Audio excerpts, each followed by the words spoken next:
안녕하십니까 여러분. 성경 기록은 무엇이라 말하느냐 채널에 오신 걸 환영합니다. 이번 시간엔 영감 두 번째 시간 가져보도록 하겠습니다. 저번 시간엔 영감이 무엇인지 그리고 영감이 하나님께 영감을 받은 것들이 어디에서 나타나는지에 대해서 제가 성경을 가지고 말씀을 드렸습니다. 이번 시간엔 유신론자에서 무신론자로 가는 첫 번째 단계라고 이제 제목을 잡았는데, 번역본에도 하나님의 영감이 있는가, 이것에 따라서 정말로 유신론자에서 무신론자로 가기도 합니다. 이걸 어떻게 이야기하느냐에 따라서요. 그래서 오늘은 이제 번역본에도 하나님의 영감이 들어가 있다, 이것을 한번 이야기해 보도록 합니다. 그 증거를 제가 말씀드리도록 하겠습니다. 자, 첫 번째, 일단 먼저 저번 시간에 어떤 이야기를 했는지 간략하게 좀 정리를 해가지고 여러분들께 말씀드려서 그 복습하는 시간을 가져야 여러분들께서 이 시간을 유익하게 가져가실 수 있을 것 같습니다. 그래서 저번 시간에 이야기했던 건 하나님의 영감을 받는 세 가지 사건에 대해서 이야기를 했었죠. 그래서 성령님께서 직접 사도들에게 알려주신 걸 이야기를 했었고요. 사도행전 2장을 따라서요. 그리고 성령님께서 사람을 통해서 말씀하셨다를 이야기를 했었고, 그리고 성령님을 통해서 성경이 기록되었다. 성령님께서 사람에게 영감을 주셔서 사람이 성경을 기록하였다라고 하는 걸 이야기를 했었습니다. 그래서 영감이란 하나님의 영이 사람에게 역사하는 일이라고 말씀을 드렸습니다. 오늘 굉장히 이 정의가 좀 중요합니다. 이것이 왜 중요한지 한번 제 이야기를 나눠보다 보면 아시게 될 겁니다. 자, 이제 또 진행을 하면, 이번 영상의 흐름은 어떻게 되느냐, 왜 유신론자에서 무신론자가 되는지, 그리고 성경이 살아있는 하나님의 말씀임을 증명할 거고요. 그리고 세 번째, 번역본에도 하나님의 영감이 있음을 증명할 겁니다. 일단 왜 무신론자가 될까, 이걸 생각을 해봐야 되는데, 하나님께서 지금까지도 일하신다는 걸 믿지 않는데 어떻게 지속적으로 믿을까요? 그렇죠? 어찌어찌 해가지고 하나님을 믿었습니다. 하나님께서 살아계시다는 걸 믿었고, 하나님께서 계시다는 걸 믿고, 그래서 믿었어요, 하나님을. 근데 하나님께서 지금까지도 일하시지 않는다는 걸 생각을 하고 있으면 어떻게 하나님을 지속적으로 믿을 수 있을까요? 그렇죠? 이게 하나님께서 지금까지도 일하신다라고 하는 걸 증명할 수 있는 방법 중에는 하나가 뭐냐면, 그게 바로 영감입니다. 말씀은 살아있습니다. 베드로전서 1장 23절 말씀입니다. 너희가 다시 태어난 것은 썩을 수 있는 씨에서 난 것이 아니요 썩을 수 없는 씨에서 난 것이니 살아있고 영원토록 거하는 하나님의 말씀에 의한 것이라. 자, 이제 이 구절을 보고 질문이 하나 생깁니다. 그것이 뭐냐? 보세요. 살아있고 영원토록 거하는 하나님의 말씀이라고 되어 있습니다. 살아있고 영원토록 거한다. 살아있으면은 거해야 될 공간이 있죠. 그렇죠? 그렇다면 어디에 거합니까? 하나님의 말씀은 어디에 거할까요? 그래서 많은 사람들이 여기서 이제 오류를 낳는 거는 뭐냐면은, 많은 사람들이 원본이라고 이야기를 합니다. 살아있고 영원토록 거하는 곳이 원본이다 라고 이야기를 합니다. 그렇다면 지금까지도 원본이 존재해야 합니다. 그렇죠?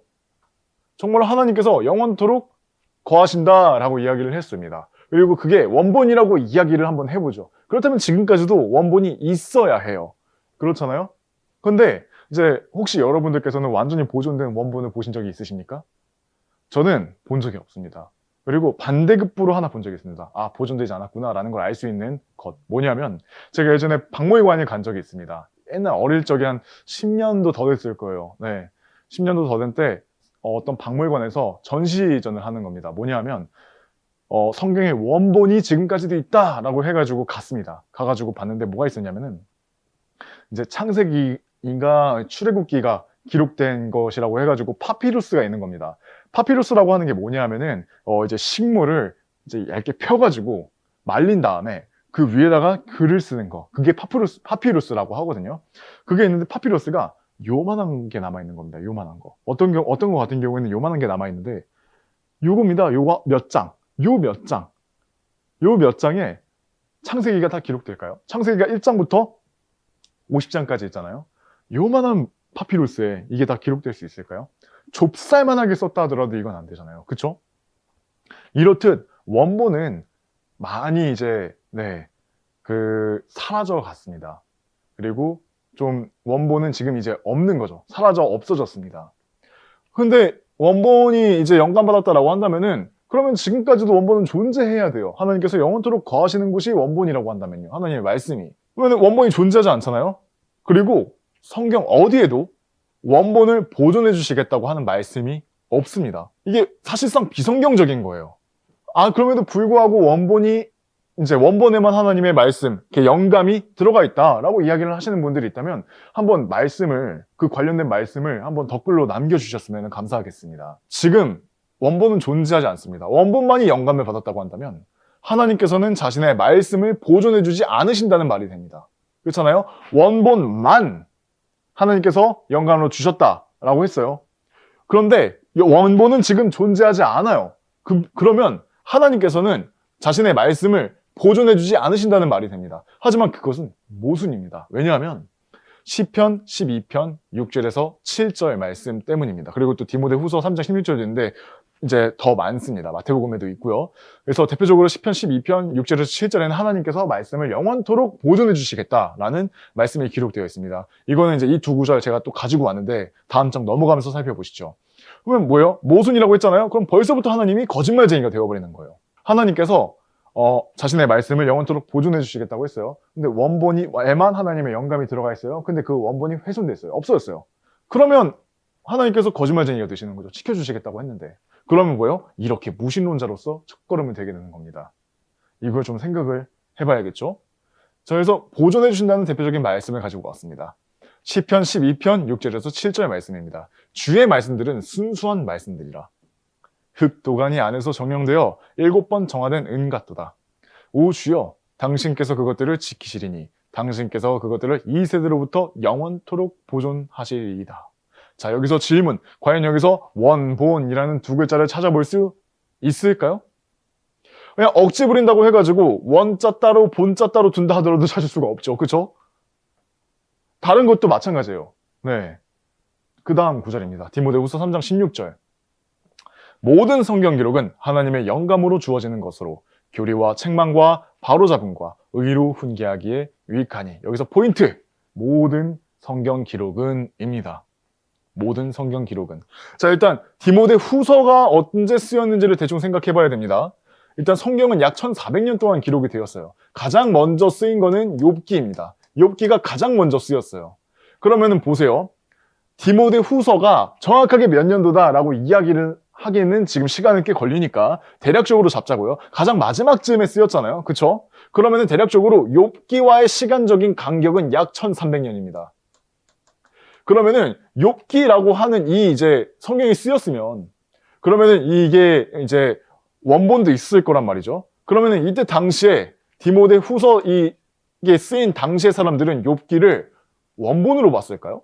아니에요. 그 사람들도 사본으로 계속 보존을 해왔습니다. 이스라엘 사람들이 그 역할을 맡은 거예요. 그래서 여기서 이야기하는 모든 성경 기록은 뭐냐 하면은 볼까요? 사본도 있고 번역본에도 해당되는 겁니다.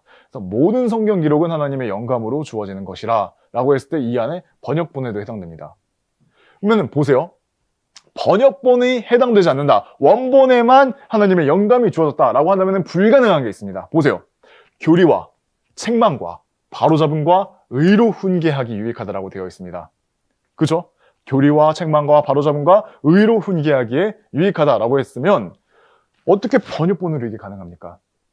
우리가 하나님의 말씀으로 볼 때 그 안에서의 교리를 발견할 수 있고요. 우리가 하나님의 말씀을 봤을 때 그 안에서 하나님께서 우리에게 책망하시는 것들을 받아들일 수 있고요. 우리가 하나님의 말씀을 봤을 때 바로 잡히게 되는 거고 우리가 하나님의 말씀을 봤을 때 의로 훈계하게 되는 겁니다. 하나님의 말씀 안에 그 번역본이든 사본이든 하나님의 영감이 주어지지 않았다면 어떻게 이런 것들이 가능하느냐는 거예요.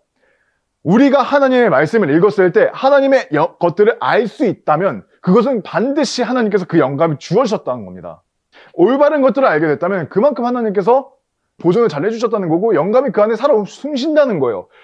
이게 좀 모순인 거죠. 만약에 원본에만 하나님의 영감이 있다라고 한다면 우리는 이걸 얻어갈 수가 없어요. 여기서 잠깐 전이된 영감이라고 이야기하는 사람들이 있습니다. 전이된 영감이라고 하는 거는 원어 사본에서 번역본으로 옮겨 적으면서 하나님의 영감이 전이되었다라고 이야기를 하는 겁니다. 근데 이게 굉장히 좀 모순이 되는 것들이 좀 있어요. 대표적으로 3가지 이야기를 하겠습니다. 첫 번째, 그 논리를 뒷받침해줄 성경 기록이 없습니다. 논리를 뒷받침해줄 성경 기록이 없어요. 하나님께서 영감을 옮겨주시겠다, 전이시켜주시겠다라고 하는 구절 없습니다. 이게 첫 번째 문제입니다. 그리고 두 번째 문제, 하나님의 영감을 사람이 이랬다 저랬다 할 수 있다는 이야기가 되어버립니다. 보세요.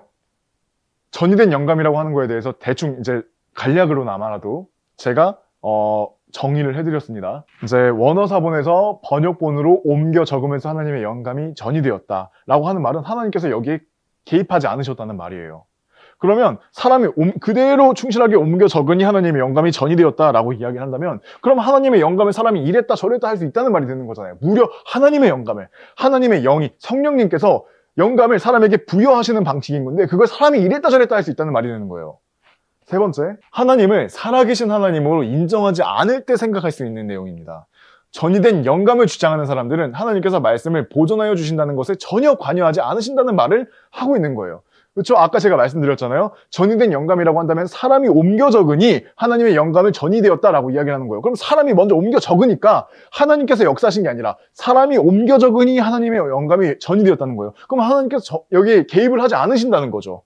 성경 어디에 하나님께서 영감을 옮겨주시겠다라는 말씀을 하신 적이 있냐는 겁니다. 이래서 무신론자가 됩니다. 영감을 믿지 않으면 지금도 하나님께서 역사하신다는 사실을 부정하게 됩니다. 왜냐하면 이게 곧 정의니까요. 영감이란 하나님께서 지금까지도 사람을 통해서 역사하신다는 거예요. 그렇게 성경은 사람이 쓴 책에 불과하게 되고 그렇게 하나님을 부정하게 되는 겁니다. 자, 그래서 영감을 부정하니 일어나는 일들에 대해서 이야기를 하는 건데 전 시간에 이야기했던 겁니다. 성령님께서 직접 사도들에게 알려주셨다. 성령님께서 사람을 통해 말씀하셨다. 성령님을 통해 성경이 기록되었다. 이것까지도 이렇게 부정하게 됩니다. 이게 무서운 게 뭐냐면은 한 번에 믿자는 게 아니에요. 한 번에 믿자는 게 아니라 점점 퇴보하게 됩니다. 점점 퇴보해가지고 결국에는 이제 버림받은 생각이 내어주시게 되는 그런 상태까지 가는 거죠. 굉장히 무서운 부분인 겁니다. 근데 그게 아니라 지금도 사람에게 영감을 주어 성경을 번역하게 하고 계십니다. 하나님께서는요. 지금도 사람에게 영감을 주셔서 설교를 하게 하시고 지금도 사람에게 영감을 주셔서 예수님을 증거할 때 우리의 입과 혀를 사용하시는 겁니다. 하나님께서는 지금도 우리와 함께 하십니다. 그래서 보세요. 계속 이야기를 할 거고 반복할 겁니다. 지금도. 이제 제 영상을 챙겨보신 분들은 지금 제가 하고 있는 게 얼마나 중요한 때에 하는 건지를 알고 계실 겁니다. 별거 아니어 보이는 이 지금도라는 이 말이 얼마나 중요한 건지 저는 계속 별표로 띠를 만들고 있죠. 지금도입니다. 예전에 한 번 그러셨다는 것이 아니라 예전에 한 번이 아니라 지금까지도 사람에게 계속해서 영감을 주고 계신다. 이걸 인정을 안 하니까 하나님의 영감은 원본에만 주어졌다라고 이야기를 하는 거예요. 이걸 부정하고 싶으니까 하나님의 말씀은 생명 그 자체입니다. 요한복음 6장 63절 말씀입니다. 되살아나게 하는 것은 영이라 육신은 아무것도 유익하게 하지 아니하느니라. 내가 너희에게 전한 말들 그것들은 영이요 그것들은 생명이라 라고 되어 있습니다. 그렇죠? 내가 너희에게 전한 말들 그것들은 영이요 그것들은 생명이라. 이게 무엇을 말하는 거냐? 하나님께서 사람에게 전한 말들은 영이고 생명이다. 생명 그 자체. 당시에 하나님께서 하신 말씀들이 기록되어서 지금의 사람들에게까지 전해져 오고 있고 지금도 살아 숨쉬어 우리에게 많은 지혜와 명철을 주고 계신 겁니다. 지금도 살아 숨쉬어 하나님의 말씀이 지금도 살아 숨쉬어 우리에게 많은 것들을 주시고 계십니다. 살아있지 않는다면 어떻게 이게 가능하겠습니까? 그렇죠? 그저 문자로만 책으로만 보면 안 됩니다. 성경은 살아있는 하나님의 말씀이고 그 말씀을 통해서 우리는 하나님과 교제를 나눌 수 있습니다. 말씀은 살아있고 말씀이 분별자입니다. 히브리서 4장 11절 말씀입니다. 이는 하나님의 말씀은 살아있고 권능이 있으며 그 어떤 양날검보다 더 예리하여 혼과 영 그리고 관절들과 골수를 찔러 가르기까지 하고 마음의 생각들과 의도들의 분별자이기 때문이라. 자, 보세요. 여기서 중요한 거 놓칠 수 있는 데 뭐냐면 분별자입니다. 하나님의 말씀은 분별자입니다.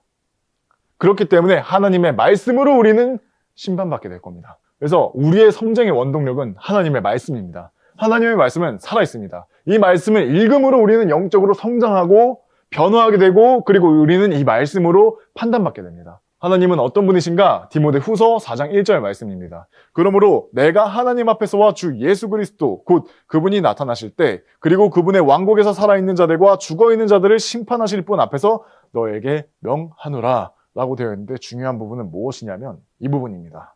살아있는 자들과 죽어있는 자, 죽어있는 자들. 그래서 성경은 살아있는 자와 죽어있는 자를 대조합니다. 나누어서 대조합니다. 성경을 보시면은 많은 부분들을 하나님께서 나누어 놓으셨다는 걸 압니다. 이제 정결한 것과 부정한 것이 나누어져 있죠. 그렇죠? 그런 것만 보더라도 하나님께서는 나누어서 많은 것들을 바라보고 계십니다. 하나님께서 그렇게 보시고 그렇게 보시는 것들을 성경에 기록해 놨는데 사람이 그거를 인정하지 않으면 안 됩니다. 누가복음 20장 38절 말씀입니다. 이는 모두가 그분께서는 살아있으므로 그분께서는 죽은 자들의 하나님이 아니라 오직 살아있는 자들의 하나님이시기 때문이라. 하나님께서는 오직 살아있는 자들의 하나님이십니다. 더 보시죠. 지금 살아있는 사람들에게 그분의 말씀을 전하려면 죽은 언어로서는 불가능에 가깝습니다. 그렇죠? 예를 들어 볼게요. 지금 이제 우리 대한민국 사람들한테 옛날에 한 900년 전에 통일신라 당시에 900년 전쯤이겠죠. 통일신라 당시에 이제 그때 당시의 언어로 사람들에게 하나님께서 나타나셔서 이야기를 해본다고 해봅시다. 우리가 알아들을까요? 통일신라 당시에 아마 이제 제 기억에는 900년 맞을 거예요. 900년 전인가 아니면은 900년 경이던가. 그쵸? 그때쯤의 언어를 한번 찾아보시면은 복원해가지고 이제 들려주는 그런 영상들이 있습니다. 한번 들어보세요. 외기어에 가깝습니다. 절대 못 알아들어요. 그러면은 불가능이잖아요. 거진. 어떻게 사람이 알아들어요? 그렇기 때문에 지금 살아있는 사람들이 쓰는 언어로 말씀을 하실 필요가 있으신 겁니다. 자, 보세요. 우리에게 맞춰주시는 부분을 우리가 알 수가 있습니다. 잠언 17장 3절 말씀입니다. 도가니는 은을 위한 것이요 용광로는 금을 위한 것이나 주께서는 마음들을 정련하시느니라. 이게 굉장히 놀라운 건데 이 두 가지를 한번 공통점을 한번 살펴보세요. 도가니와 용광로는 어떤 공통점이 있을까요? 이게 감이 안 잡히실 겁니다. 뭐냐면 어떤 공통점이 있느냐면 사람이 만들었다는 겁니다. 이게 좀 너무 당연해 보이잖아요. 당연히 사람이 만들었지. 도가니, 용광로? 당연히 사람이 만들었지. 그쵸? 사람이 만들었습니다. 그런데 이 사람이 만든 걸 하나님께서 무언가를 말씀하시기 위해서 사람이 만든 걸 사용해서 이해를 돕고 계신 겁니다. 사람이 만든 걸 통해서 하나님께서 이해를 도와주시고 계신 거예요. 주께서는 마음들을 정련하신다는 거를 도가니는 은을 위한 거고 용광로는 금을 위해서 있는 것이듯이 하나님께서는 마음을 정련하신다. 이거예요. 사람이 만들어 놓은 걸로 하나님께서 사용하고 계신 겁니다.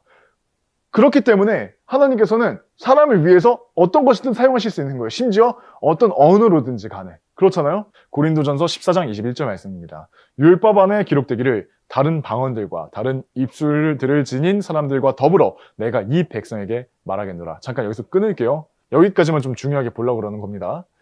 다른 방언들과 라고 했는데 보세요. 요겁니다. 요게 중요합니다. 왜냐하면 보세요. 그냥 다른 방언이 아닙니다. 그저 히브리어, 아람어, 헬라어에 불과한 게 아니라 하나님께서는 방언들과 다른 입술들을 지닌 사람들과 더불어 두 번째 내가 이 백성에게 말하겠노라. 하나님께서 직접 말씀하신다는 거예요. 방언들로. 하나님께서 말씀이잖아요. 그 말씀이 기록된 게 성경이죠. 그 성경들로 하나님께서 말씀하신다. 하나님께서 직접 사람에게 말씀하신다. 그것도 많은 방언들로 인해서 말이에요. 그래서 내가 말하겠노라 라고 이 구절에서 말씀하셨고 다른 방언들이라고 하셨습니다. 다른 방언들, 즉 복수형이죠. 하나님께서는 각 나라에게 성경을 주셔서 말씀하고 계심을 이야기하고 계십니다. 그게 하나님께서 말씀하시는 방식입니다. 사람이 이야기를 합니다. 아니 하나님께서 나에게 말씀하신 게 어디에 있단 말입니까? 라고 그렇게 이야기를 하는데 하나님께서 성경을 주셨고 그 성경을 통해서 사람에게 말씀하고 계십니다. 히브리인들과 그리스인들에게 하셨던 것처럼 말이죠. 하나님께서 다른 언어로 말씀하심에도 그럼에도 하나님께서는 여전히 말씀하고 계시는 것입니다. 계속 이거는 제가 강조를 해도 모자라요. 이게 굉장히 중요한 거고 중요한 만큼 계속 기억을 하고 있어야 되고 사실상 이게 우리의 기초입니다. 기초예요.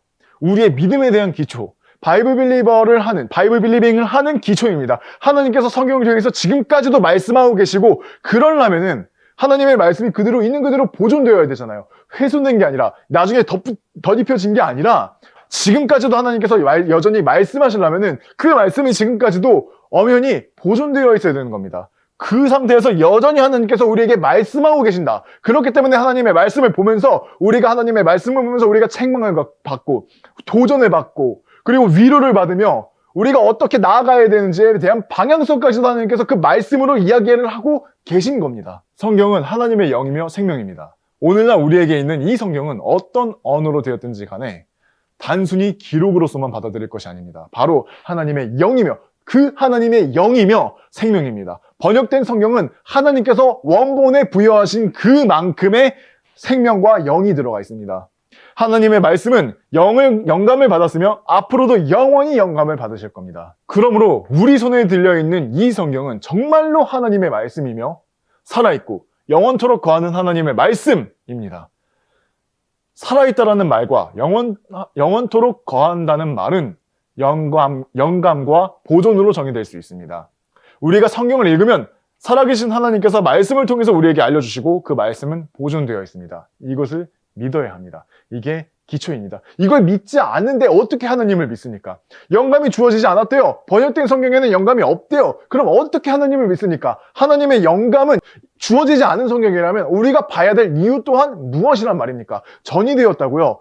전이 되었다라고 하는 건 사실상 사람이 했다는 말이죠. 그게 어떻게 하나님께서 보존해 주셨다라고 이야기를 할 수 있습니까? 그게 아니라 그 킹제임스 성경은 우리가 보고 있는 킹제임스 성경은 하나님께서 영감을 전이해 주신 게 아니라 사람을 통해서 영감을 주셔서 번역하게 만드신 겁니다. 번역이라고 한다면은 여기에서 있는 그대로 옮겨다가 이대로 옮기는 것을 이야기를 하는 건데 들어다가 그대로 옮기는 것. 그렇다면 이게 가능하려면 감독자가 이야기해야 되지 않겠습니까? 감독자가 있어야 이게 그대로 가능한 거죠. 여기 있는 이게 사실상 이거다라고 이야기를 해줄 수 있는 누군가가 반드시 존재해야 있는 그대로 옮길 수 있는 거예요. 번역 또한 그런 것입니다. 성경에 있는 영과 생명은 읽는 사람으로 하여금 영적인 출생을 이끌어냅니다. 오직 살아있는 것만이 그것을 가능하게 합니다. 오직 생명이 생명을 낳는다. 베드로전서 1장 23절.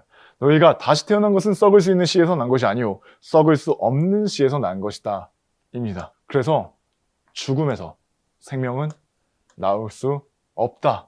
이것을 아셔야겠습니다. 구원받지 않은 사람은 영적으로 죽어 있습니다. 그리고 그 영을 되살리게 만들어주는 것은 오직 살아있고 영원토록 거하는 하나님의 말씀 말고는 불가능합니다. 하나님의 말씀 없이 성경 없이 구원받았다고 이야기를 하는 사람이 있습니까? 물론 이제 우리가 이야기를 해줌으로써 구원을 받겠죠. 하지만 하나님의 말씀 없이 우리는 이야기하지 않습니다. 그렇기 때문에 구원을 받은 사람은 우리가 하나님의 말씀을 전함으로써 그 말씀을 듣고 믿은 겁니다. 그래서 말씀을 읽음으로 하나님께서 우리에게 하나님의 경이로운 것들을 알려주십니다. 제가 당신의 법에서 나오는 경이로운 것들을 볼 수 있도록 당신께서는 저의 두 눈을 열어주셔서 하나님께서 눈을 열어주시지 않으면 우리는 하나님의 경이로운 것들을 볼 수 없습니다. 하나님의 말씀을 읽음으로 우리는 하나님의 말씀을 다룰 수 있습니다. 하나님의 말씀을 가득한 속임수로 다루지도 아니하노니 그리고 하나님의 말씀으로 우리는 심판받습니다. 요한복음 12장 48절 말씀 나를 거절하며 나의 말들을 받아들이지 아니하는 자들에게는 그를 심판하는 이가 있느니라. 내가 말한 그 말, 바로 그 말이 마지막 날에 그를 심판하리라. 중요한 단어입니다. 지금도. 아까 강조했죠? 지금도 계속 강조할 겁니다. 말씀에 있는 생명은 부패할 수 없습니다. 살아있습니다. 생명이기에. 여기서 얻을 수 있는 결과는 성경으로 하나님께서는 지금까지도 말씀하고 계신다. 입니다. 지금까지도 이야기하고 계신 겁니다. 이걸 믿지 않으면 하나님을 믿을 수가 없습니다. 하나님께서 자기 말씀조차 보존하실 수 없는 분이라고 한다면 우리가 어떻게 믿을 수가 있겠습니까? 지금까지도 하나님께서는 이 성경을 하나님의 말씀을 보존해 주셔서 우리에게 주셨고 우리가 그 말씀을 읽음으로 하나님과 직접 교제하는 것이다. 이 믿음이 있어야 합니다. 어떻게 하나님께서 계시다는 것에 그리 확신하고 내가 구원받았다는 것에 어떻게 그리 확신하느냐? 이유는 많고 많습니다. 하지만 대표적으로 이것 때문인데 말씀 때문입니다.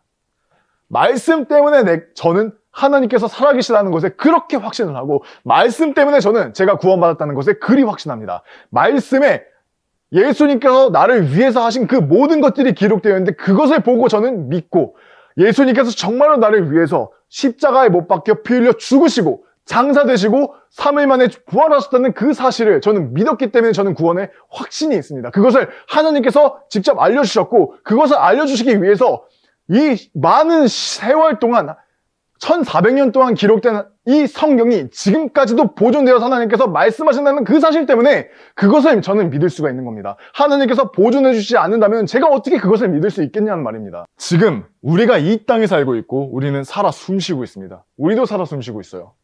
우리의 생명은 이렇게 유지하게 만들어주시고 정작 하나님의 말씀은 자국어로 번역되어 각 민족에게 살아 숨쉬는 말씀으로 주어지지 않는다면 이게 말이 될까요?